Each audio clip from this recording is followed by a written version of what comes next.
Anda kembali bersama kami pemirsa di Trihour Show. Sejumlah wilayah yang berada di Provinsi Sulawesi Selatan ini mengalami krisis ruangan dan membutuhkan kerja keras dari berbagai macam aspek untuk bisa mempertahankan ruang-ruang tersebut agar nantinya juga penyelamatan harus segera dilakukan. Untuk itu hari ini pemirsa kita telah kedatangan 2 orang tamu dan kita akan sama-sama membahas mengenai permasalahan tersebut. Baik, sudah ada Bapak Denny Rahadian, saudaranya Reza Rahadian, benar Pak?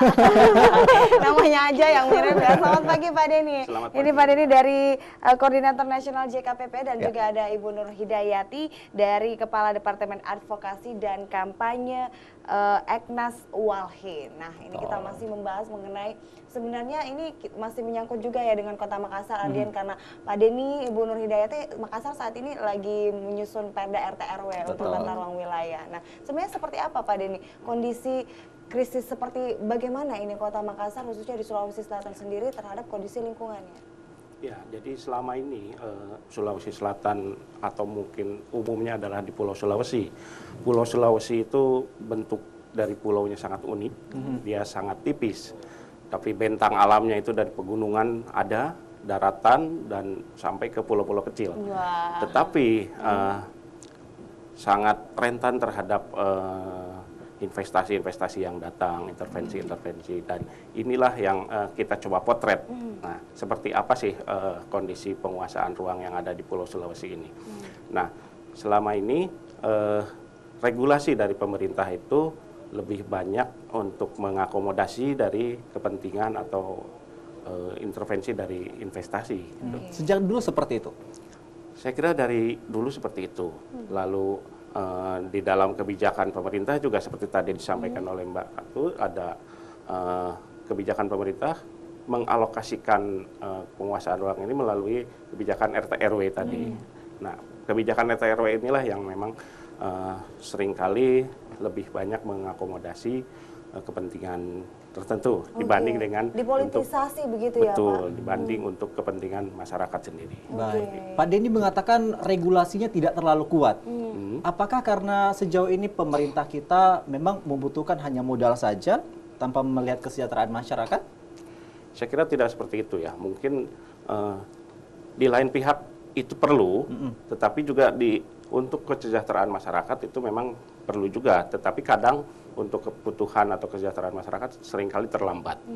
Sementara misalkan yang sering terjadi adalah untuk penguasaan ruang ini adalah akibatnya adalah dampak atau konflik yang terjadi di beberapa wilayah, misalkan di Luwu Utara, lalu di Toraja, seringkali ada perebutan atau penggusuran, sengketa ya. Oke. Nah itu yang sebenarnya yang dikhawatirkan. Apakah ini ada yang menyangkut dengan, ini kan sudah Pak Denny tadi mengatakan bahwa RT RW ini lebih berpihak pada pihak investor. Nah, apakah ini memang mungkin Bu Nur Hidayati yang bisa menjawab gimana nih untuk hak kelola masyarakat? Apakah memang sangat sempit atau tidak ada jalan sama sekali untuk dikelola masyarakat? Ya, jadi memang kalau kita lihat secara nasional saat ini terjadi ketimpangan yang luar biasa antara penguasaan ruang antara masyarakat dengan tadi Mas Denny bilang ya untuk investasi dan industri ekstraktif khususnya. Itu secara nasional angkanya bahkan mencapai 90% itu dikuasai oleh korporasi. 90%? Ya, dari kawasan hutan yang ada di Indonesia. Sementara 10% itu harus dibagi untuk masyarakat ya, petani kecil, pekebun kecil dan lain-lain. Sangat miris ya, Bu. Sangat Apakah tidak ada miris, regulasi ya. yang mengatur batasan untuk persenan, ini untuk investor, corporate, atau ini untuk masyarakat dalam regulasi? Nah, ini yang memang selalu kita dorong supaya harus ada terjadi keseimbangan dan keadilan. Nah, itu tadi melalui RT RW, disitulah terjadi sebenarnya pengalokasian yang tidak adil tersebut. Bahkan kalau kita lihat sekarang ini peraturan justru malah mengencourage, malah mendorong terus terjadinya ekspansi dari industri-industri. Seperti peraturan Kementerian Pertanian ya soal pemberian izin untuk perkebunan sawit itu bisa sangat besar.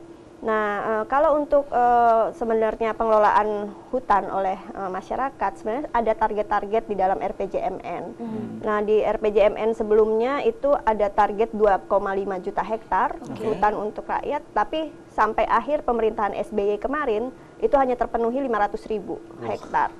untuk masyarakat. Jadi tadi ya, dalam proses-proses pemberian hak kelola itu bagi masyarakat itu sangat sulit, sementara untuk korporasi itu sangat mudah. Itu kenapa Bu Nur Hidayah? Apa yang menjadi kendala utama untuk masyarakat untuk mengakses supaya mereka bisa mengelola sendiri ya?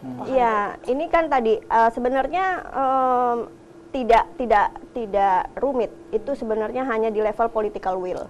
Apakah ada keinginan politik dari penyelenggara negara ini untuk berpihak kepada masyarakat? Karena kalau kita lihat kan kita ini masih masyarakat agraris.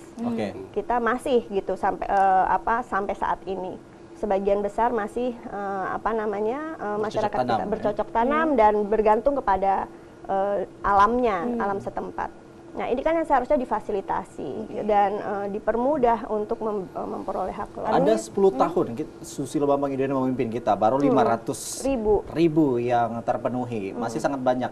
Di bawah kepemimpinan yang baru Joko Widodo, menterinya juga dari Sulawesi Selatan, seperti apa melihatnya? Ya, ini agak lumayan ya, terjadi peningkatan gitu di dalam RPJMN kita yang baru, itu ada target 12,7 juta hektar.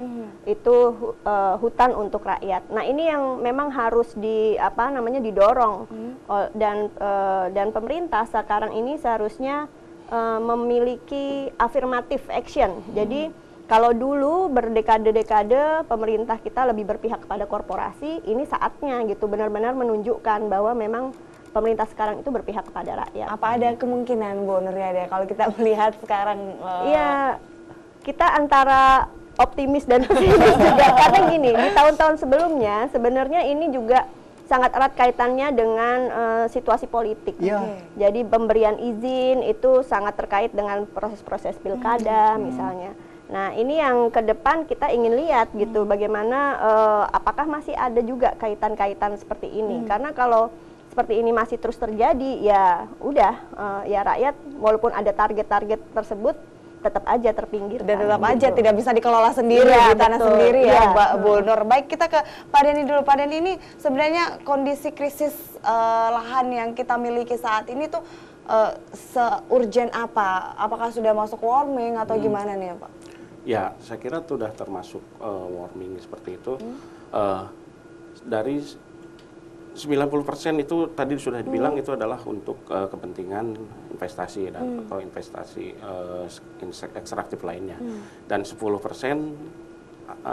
itu untuk masyarakat. Nah, inilah yang 10% ini juga nanti dibagi-bagi lagi ke yang lain. Nah, itu sehingga perlu memang ada kebijakan-kebijakan dari pemerintah daerah mungkin atau memang dari pusat sendiri untuk mengakomodasi untuk saya kira untuk kebutuhan masyarakat itu lebih penting. Kalau di Sulawesi Selatan sendiri Pak Denny, daerah mana saja yang termasuk dalam kategori krisis ruang? Kategori krisis ruang. Kalau di Sulawesi kemarin kita memotret untuk satu pulau Sulawesi. Di Sulawesi Selatan sendiri ada kabupaten 24 kabupaten. Ya, kabupaten dari mulai Lu Utara, lalu Maros, saya kira terus di Toraja dan ke bawahnya ini ada di mana Bantaeng. Iya. Nah, sebenarnya spesifikasi untuk daerah yang bisa dinyatakan krisis ruang itu seperti apa, Pak Den? Saya kira bagaimana penguasaan ruang yang ada untuk masyarakat dan untuk kepentingan lain itu bisa dibilang tadi oleh Mbak Yaya itu adil. Iya, seperti itu. Kalau kita melihat kan memang beberapa wilayah termasuk di Kota Makassar atau mungkin di Lu Utara tersebut memang dikuasai oleh corporate. Yang di sana apakah pemerintahnya yang tidak kuat untuk regulasinya atau mungkin sejauh ini ada hal penyimpangan-penyimpangan yang terjadi di sana?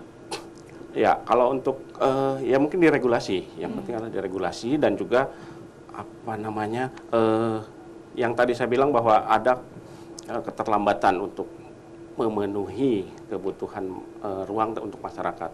Jadi soal tata batas desa saja sehingga saat ini belum selesai. Jadi di nasional ini dari 74.000 desa yang ada di Indonesia baru 19% yang sudah definitif. Sementara sisanya adalah masih indikatif. Nah, dari indikatif inilah yang masih membuat konflik gitu. Baiklah, ini semakin menarik perbincangan kita, tapi kita tahan dulu.